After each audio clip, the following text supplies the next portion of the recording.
Hey guys, Chief Williams, Unfiltered. So this is a true story. This happened back in the late 80s. I think I was in 10th or 11th grade. And my parents were going out of town. So they decided to trust me to watch my brother for a few days while they were out of town. So my friends and I decided to take advantage of the situation and throw a huge party. So back in the 80s, we didn't have cell phones or text messaging or any of that. So we printed out some flyers with a strip map to give directions to the neighborhood where my house was. And I went to Denby High School in Newport News. And we handed out flyers at all the other high schools in the area. So we must have printed out like 100 flyers. The party was on a Friday. So I think we started advertising on Wednesday, and then by Friday, it was a huge turnout. Oh my goodness, it seemed like 100 people. I don't know how many people was there, but my boy Calvin was the DJ. We set up a dance floor in the garage. It was a 2-car garage. We cleared out the furniture in the den, because we didn't want people to break any furniture, and we piled everything into the formal living room. And there were people smoking in the bathroom and people drinking. It was all kinds of stuff. We had beer, wine, liquor, Mad Dog 2020, all kinds of crazy stuff. The cops came.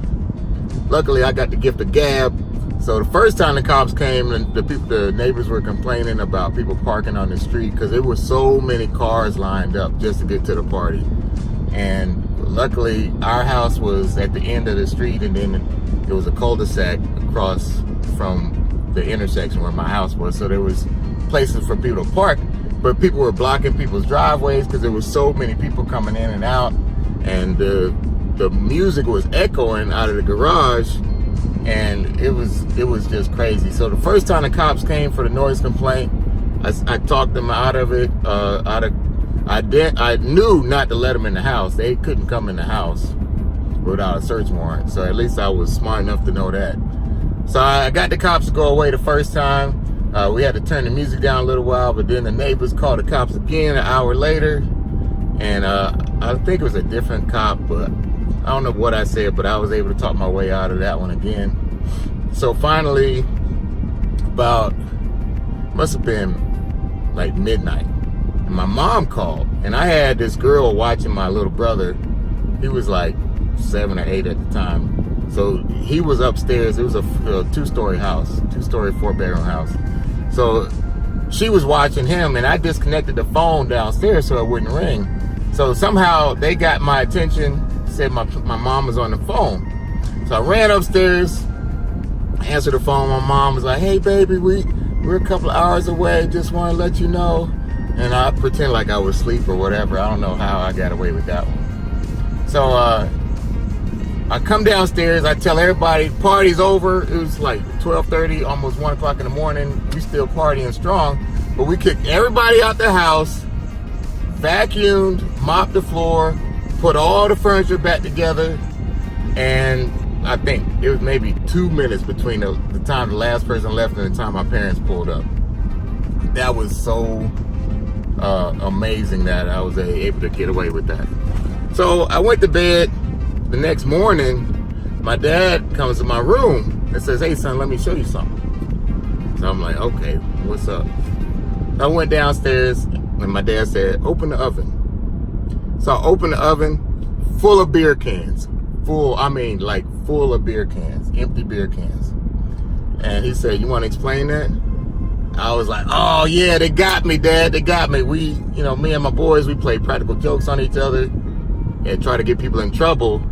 And they got me. This is a joke that they pulled on me to play a practical joke.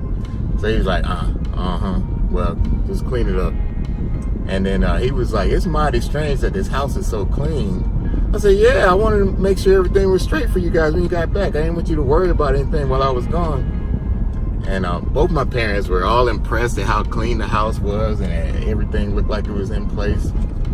Then the next day, my dad went to use his turntable, and the needle was all scratched up because Calvin was in the DJ and he was scratch. Back in the 80s, that was the thing. So my dad told me I had to buy him a new needle for his turntable.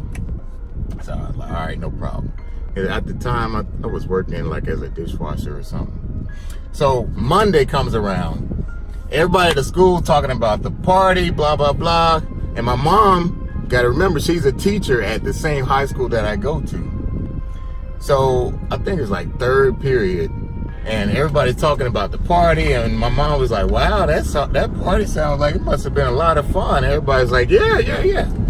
But then this girl, Sherry Edlow, I'll never forget. Sherry Edlow said, hey, Miss Williams, I like your house. It's a beautiful house. My mom was like, when did you go to my house? Oh, at Lamari's party. Everybody was there. My mom was like, what? That's the party everybody was talking about? That was at my house? Oh my goodness. My mom pulled me and all my friends out of our classes just like that. I don't know how she did it. I think she went to the principal's office. But anyway, she had us all lined up, interrogating us. It was, oh my goodness, it was horrible. But that was the party of the century. I was grounded for months. But we had a ball. That's a true story. Please like, share, and subscribe. Chief Williams, I'm out.